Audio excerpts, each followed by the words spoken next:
back into the Sean podcast. I myself am Mr. Big Us Sean Usher. I got the cat daddy, Mr. Sean comes beside me here. Sean, any thoughts? Preseason is over. We're now in that little period of oblivion where the last preseason game has happened, and now we have just a little bit of time till that first regular season game hits and starts. And I am really excited for it because preseason, even being 3 games, It's too was much. too long. Too long. Too much. I get it. You want your rookies out there. You want them getting reps. I get it. You want those people who are fighting for a roster spot. I get it. No. They did a little bit more than that. They confused me, especially this final game. We had some starters out there. We had Patrick Mahomes. We had Tyreek Hill. We had Lamar Brady, Jackson. Well, we'll get to there. But we had Joe Burrow coming out. But more importantly, back to those Ravens. We had some injury news, and there's one big one coming out of Baltimore. Huge one, not only for regular season purposes, but this also affects fantasy football too. So hopefully you have not had your draft already. Hopefully. But congratulations to Baltimore for winning their 20th consecutive preseason game. I'm not sure what kind of trophy, championship belts. I don't know what you received for that accomplishment, but you won 20 preseason games in a row. However, you suffered a major loss. And that's in the form of your starting running back, J.K. Dobbins. Lamar Jackson hit Dobbins with a screen pass. Dobbins runs into a couple defenders. Initial thought was hyperextended knee. After an MRI, it showed worst case scenario occurred. Hyperextended knee with ACL damage. ACL is torn. He needs surgery in order to repair it, which means he is donezo for the year. RB1. Yeah. The craziness about it is, like, Lamar Jackson got sacked twice. I mean, the risk that you put with Lamar Jackson out there. And I know everybody's like, oh, well, every time they walk onto the football field, it's a risk. Yes, it is. But in the regular season, they're getting paid differently. It's meaningful football. I'm sorry. For most, the preseason is meaningless football. And for the ones that it is meaningful, the reason why the final preseason game is so dangerous, you got guys laying it all on the line to show what they have and how they can make a roster, and they don't care about, this starter who is in their way of trying to get a job. They're laying it all on the line, sometimes with reckless abandon, and things like this do happen. Yeah, I like preseason for the rookies, right? They need those games. I like preseason for the guys who are fighting for roster spots. But your starters, be careful with them. Yes. Be very careful. I don't care if the Packers go 0-ends forever, right? They lose every single preseason game. They can get shut out. I mean, they looked statistically, score-wise, box score, they did horrible this offseason. They were 0-3. They got shut out once, I think. That was this final one when they're playing Josh Allen. And did any starters play for the Green Bay? I don't think there were many, if any, but the whole thing is, I don't care if we lose every preseason game. What I want is I want my team healthy through the entire preseason. When it comes to week 1, I don't want anybody on the injury list because of an injury that occurred during the preseason. Same here. Like my Cowboys. I don't care. Trevor Lawrence looked awesome against our second and third stringers. There's second stringers that were held out of the game. So, like, Trevor, good for you. You got some confidence from mostly third stringers. Yep, but that's not the only injury that occurred during the final preseason game. Another one that may not be quite a major injury is... got problems, though. I know. It's the Indianapolis Colts. The hits just keep coming. You're thinking Carson Wentz, Quentin Nelson. They both had the foot surgery a couple of weeks ago. But now you have Sam Tevi, their new left tackle. just suffered a knee injury of his own during that final preseason game, and it's feared to be an ACL tear. So if it's anything similar to Dobbins, where there was ACL damage, ligament damage, and it needs to be surgically repaired, he's done for the year. He's going to end this season. And then you got another guy getting injured. But that's not all, because Sam Ehlinger, backup quarterback, suffered an ACL sprain and is expected to miss 5 to 6 weeks. Very fortunate for him. He's very lucky to have avoided any ligament damage that would require surgery. So he doesn't have to go that medical route. He just has to rest for 5 to 6 weeks. But what does that mean for the Indianapolis Colts? That means if Carson Wentz, who was just recently placed on the COVID list, if he's not ready to go for week 1, that means the Colts are going to rely on quarterback Jacob Eason to lead the way, their number 3 quarterback, to start the season off for them. Yeah, but they won't have their number 1 wide receiver either. Yep, because this one happened in a practice. So this one, you don't feel quite as, not bad or like passionate about, because he was injured during a practice, right? We're thinking right. T.Y. Hilton suffered. It's described as talking about practice. It's described as an upper back or neck injury. T.Y. Hilton came down off a tough catch, landed wrong way. So he's expected to be out for a couple of weeks, which may lead into the very beginning of the season. And I'm glad you mentioned lingering injuries, right? Because we talked about somebody weeks ago. Daniel Jones, new shiny toy, Kenny Galladay, right, has not made any preseason appearances after suffering a hamstring injury early in training camp. Now, he's believed to be ready for week 1 action, so he should be out there with week 1, but the team is just being precautious, holding him out for those preseason games, which is a smart thing. But you're thinking, oh man, hamstring injuries, those can linger. Those soft tissue. Those are a little bit harder to recover from. Ask Will Fuller. He's got a lot of experience with that. Not like a muscle pull. Nope. So Kenny Galladay, he should be ready to start the season. And then we have one more that comes to mind, and that's a quarterback for the San Francisco 49ers.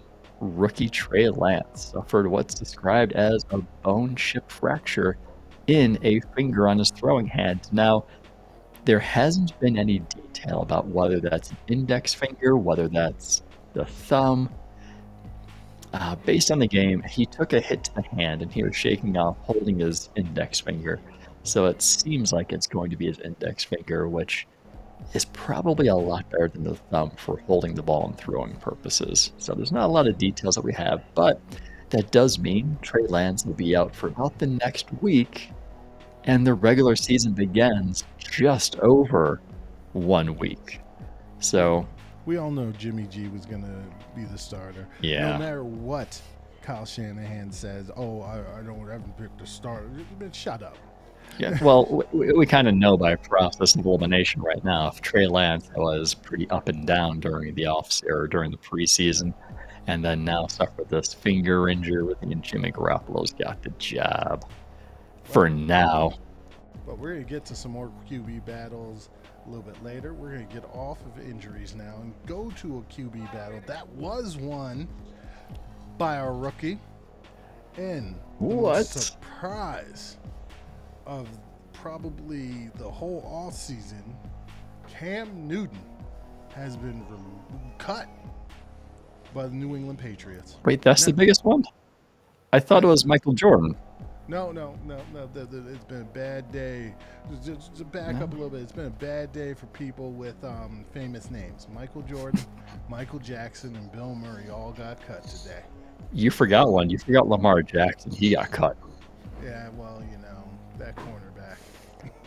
Yeah, we're talking about the cornerback for the New York Jets, Lamar Jackson, not the Baltimore Ravens quarterback. But back to Cam. Now, there's some speculation of other stuff going on with Cam and why he got cut. We don't do that on this pod. We don't get into that. That's other hoopla for other people. We're going straight just into the football side of things. And, here's the thing. I'm gonna say it like this: regardless of that other thing, even if it was close, it makes sense them going with Mac Jones because if it's close, you know, Cam antics, whatever. Cam does, you know, some kind of bonehead thing sometimes. He isn't the same guy he used to be. And the money, like the money they could save while developing a guy who is more conducive to what they want to do. Yeah, who's more of that long-term option? Absolutely. And we're thinking going to a quarterback or going to a rookie quarterback is It's pretty risky. rare. Well, it's pretty rare for Bill Bill Belichick. Belichick. I think the No, but only is it? time Is it I really? I think the only time for Bill Belichick that he started a rookie quarterback was the 2016 season, and it was in the very beginning of the season. It was probably weeks like 2 through 4, I think, But here's the maybe. thing: why is it rare? Think about it. How far into Tom Brady's career was Tom Brady when Bill Belichick started him? Yeah, I mean, wasn't it his second year? I think so. So it's not like he's opposed to starting young quarterbacks. It's just he had Tom Brady. Very fortunate to have him for that long. Yeah. This is the thing. And even when Tom Brady was out, Jimmy Garoppolo, wasn't that his second year? I can't remember what year it was. But the only reason that Jacoby Brissett was in there is because Tom Brady was out for And Deflategate. He faced a 4-game suspension. Jimmy Garoppolo, who got would have injured. been starting, was injured. So Jacoby Brissett was thrown in as, well, he's the last option that we got now. And he won, I believe. I think he went 1-1 in those games. Oh, we'd have to check what that record looked like, but Bill Belichick has had the luxury of Tom Brady and veteran quarterbacks, hasn't had to look at a rookie quarterback, which means Mac Jones must have been doing something really well in order for him to get Belichick's eye and say, you know what? We brought Cam Newton back, right? He was on a 1-year deal last year. We re-upped for this year to the point where you get rid of Cam Newton. You're not going to carry him on your roster anymore. You're just going to roll with Mac Jones. They released Brian Hoyer too, which I thought was a pretty Hey, going with that Stidham with the backup. pretty aggressive move because you're getting rid of Newton, you're getting rid of Hoyer. You think your 2 veteran quarterbacks are gone, so you're rolling with Jared Stidham as your backup quarterback, and your number 3 quarterback, your emergency quarterback, is wide receiver Jacoby Myers. Hey, you never know. You never know. But with that said, I mean, Mac Jones, some of the big stuff that was noteworthy for him coming out. He was great pocket presence, great footwork in the pocket, great at doing it, good at basically manipulating the pocket and throwing down. Has solid arm to throw downfield, very accurate. I mean, the thing about these other quarterbacks that went ahead of him, they had sort of special traits. Trey Lance and Justin Fields, phenomenal athletes, great off script. Zach Wilson is a magician off script, great arm. Trevor Lawrence is just talent out the butthole. So, I mean, I don't. Anybody's like, oh, those other coaches should like feel bad about their choices. Not necessarily. Let's see what happens in a couple of years. That's not just look at right now, because I mean, let's be honest. Let's look at some of these other situations. Jameis Winston is in New Orleans, just won the starting job like recently, but Yep. I mean, he wasn't starting last year, and I mean, no longer on the Bucks. Marcus Mariota, where is he? Missing in action. I think he's in Las Vegas. Yeah. I thought he got cut, but I mean, again, he's not starting. So, and you've got plenty of other quarterbacks that you could say that about. Mitchell Trubisky, where's he at? Buffalo, I know. Buffalo, yeah. But it's just, he's not starting. And all of them aren't with their original teams. Carson Wentz and Jared Goff, not with their original teams. You never know what's going to happen. But But do you know who is still with their original team? Who's this? Deshaun Watson. He is. He is. Nothing much going on there. I think they have to play him. I think they have to play him. If he's... No, rephrase. I think if he's going to suit up and he's willing to play, they have to play him. This nonsense going on with him and the team needs to end. They're both acting like children. I'm sorry. This is a business. You are grown adults. You, on one hand, you are Mr. McNair. You are running an NFL team. I know you're running it like a child, but you're still running an NFL team. Grow up and figure it out.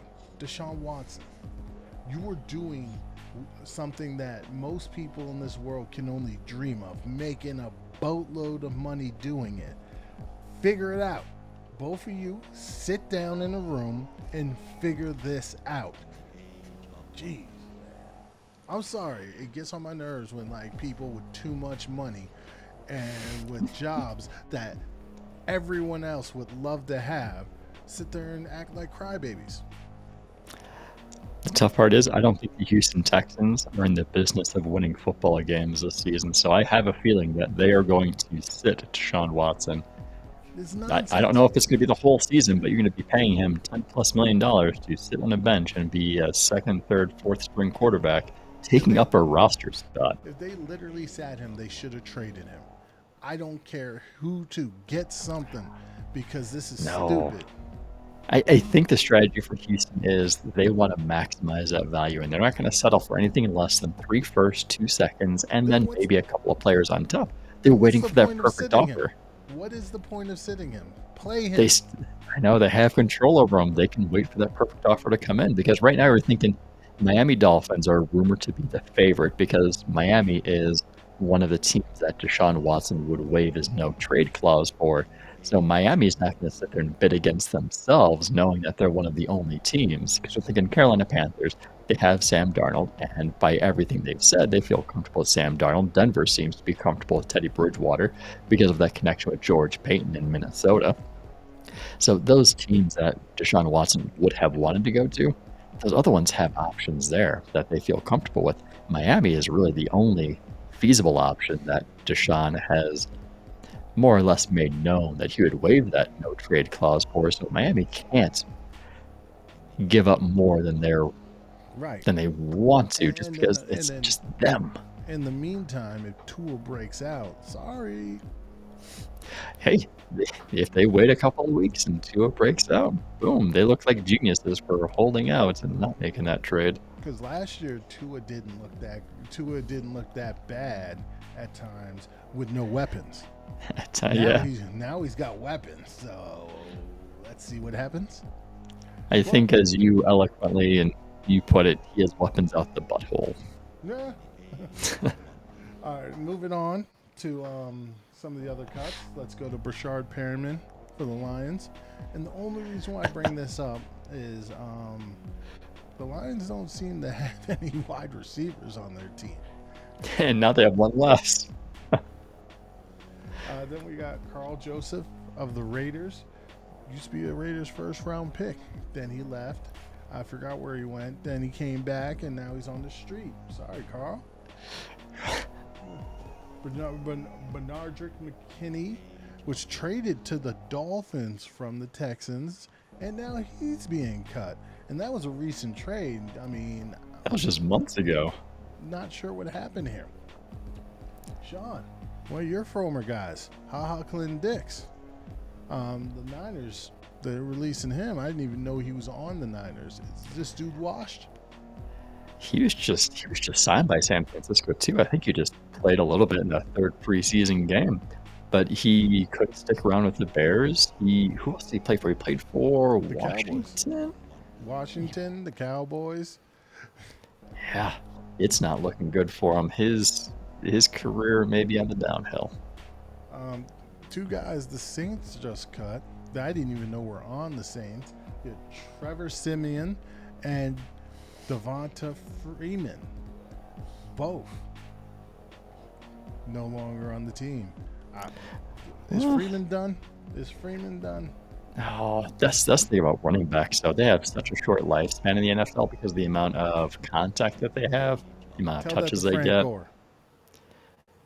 Frank Gore is the exception to the rule, right? Frank Gore is like 86 years old, and he's still playing like he's a rookie. And It's before he really even came into impressive. the league, he had 2 knee injuries. Yes, that is right. All right, my last one. I'm sorry. Desmond Trufant. The reason why I'm laughing because Desmond Trufant is on the Bears, but Sean might have made a boo boo last week. Yep, I made a boo-boo because I was talking about Najee Harris when he took that pass from Ben Roethlisberger, and he snatched Trufant's soul with that shake he gave him, and I thought that was Desmond Trufant in the field. I thought Trufant was still in Detroit.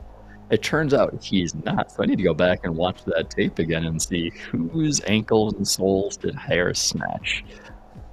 Oh man, that was my mistake. I made an error. I've got one more to put out there. So the Jags did do a dump of some interesting wide receivers. Laquan Treadwell, Philip Dorsett, and Colin Johnson. Colin Johnson maybe not so much, even though he was highly touted coming out. But Laquan Treadwell and Philip Dorsett were some highly regarded guys a couple years ago out on the street.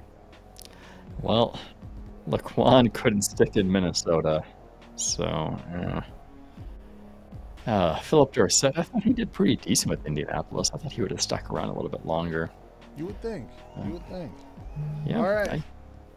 So moving on to some of these QB battles, one of which was in Jacksonville.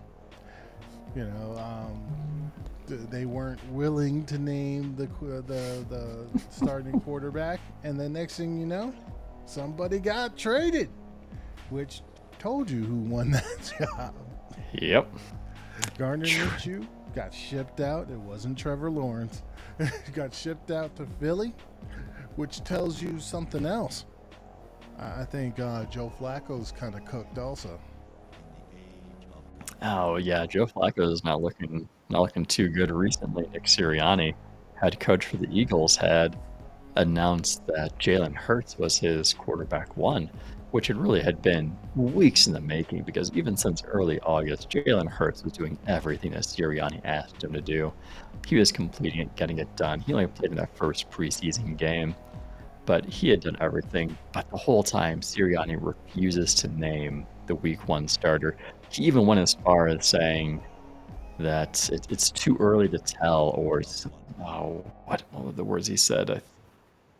We're just not there yet, is what he said when he was asked about a quarterback. Fast forward a couple of weeks, Jalen Hurts is announced as the starter. Now that being said, you were kind of involved in a conversation this week. I want to know your thoughts because you didn't chime in. Someone we know tried to say Jalen Hurts could have a Dak Prescott, Russell Wilson type of career arc. Now, I have my opinions on this, but I'd like to know yours. I don't think it's there for Jalen Hurts. I don't think it's there. I think we talked about fantasy football. I had him listed as number 10 quarterback for this year. That was the assumption that he would be the starter for all 17 games of the season. And that was a lot because I'm thinking two things. His rushing ability, he can get you over 500 yards on the ground, which is huge for a quarterback. And two, garbage time. Philadelphia is going to be trailing. Philadelphia is going to need to chuck the ball, get points on the board. We're thinking defense is let down second half when they're already up by 40 points, and maybe Jalen Hurts gets a couple of scores here and there. But that's the assumption for a full season. Do I think he's going to be a starter beyond this season, though? I find that hard to believe. And a lot of that's from Philadelphia trying to trade up within the top 2-3 picks of the draft this past season. Deshaun Watson, they tried to make a play for Deshaun Watson. Yeah, looking for Watson. Even trading for Gardner, I know a lot of it has to do with being a better backup than Joe Flacco, but I think at some point, Gardner might make starts this year. True. We don't know what leeway or what kind of leash that Sirianni is going to give Hurts when it comes to his performance. That's just a lot unknown. But no, I don't think he has a Dak Prescott, Russell Wilson trajectory to his career. All right, just wondering. We're Yeah. on the same page. I ain't got to say much right now. All right, so that's all we got for you for news in the league. Next week we're going to be previewing the upcoming slate of games, and we're looking forward to a lot of the fun. Sean, words of wisdom. Stay peaceful, right? We're glad that this last preseason game didn't erupt with any brawling in the stands between the fans. So good job, guys. Keep listening. Keep paying attention. Be peaceful, right? Don't fight. Don't fight. Don't fight at all. Watch where you step. Don't need people rolling ankles out there. Just saying. Oh, they're gonna say watch out for dog poop. Oh.